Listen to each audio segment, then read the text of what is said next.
thank you. So maybe some of you see me from last time.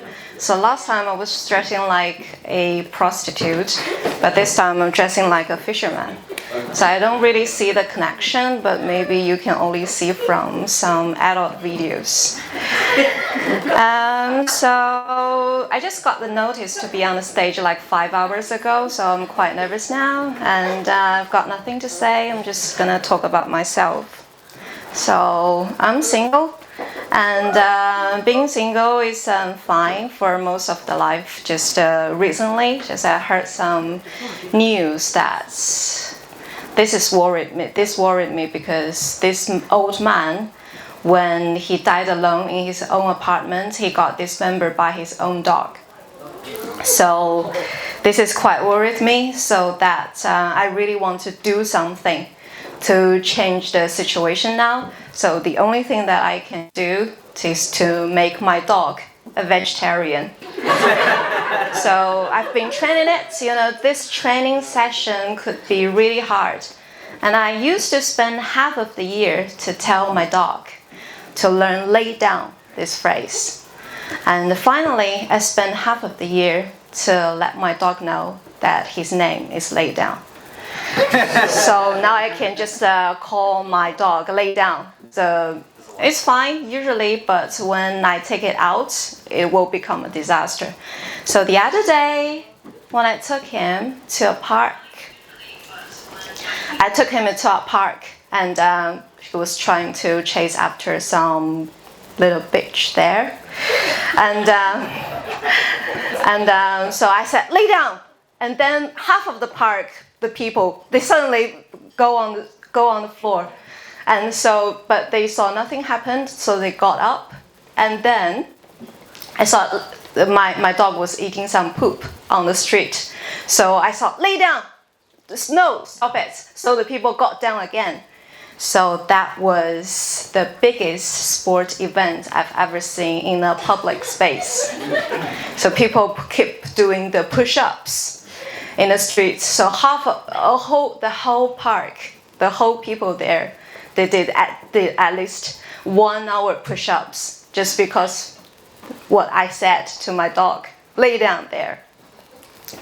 So so this is difficult, and a bit difficult there. And so I always wanted to be a comedian, was because when I thought that if I would be a comedian, this pretty face got seen by a lot of people. But things turned out to be totally different from what I expected. Before, when boys turn me down, they would just say that you're not independent enough, or being with you makes me look like pedophilia. But now they would just say, because you're a comedian, and you're gonna write me your joke someday.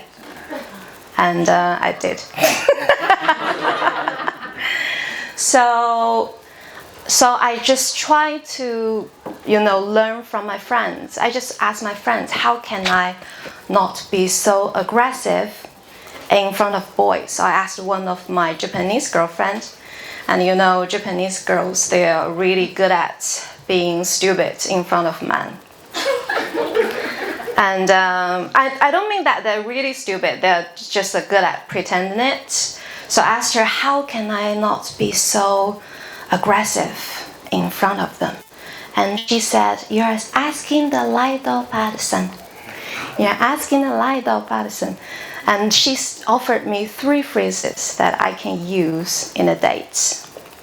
So the first one is, I don't know. And the second one is, really? That's impressive. She said, just say this to any of the questions that he asked you, that you can nail any dates. And the third one is, so yes, indeed.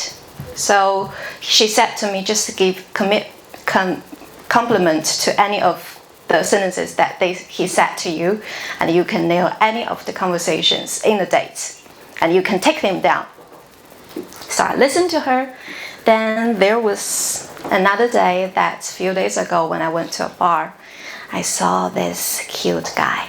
So thinking of the phrases that my friend told me, I think it's time to put the theory into practice. So I walked up to him and he said, "Hey, what's your name?" And I said, "I don't know."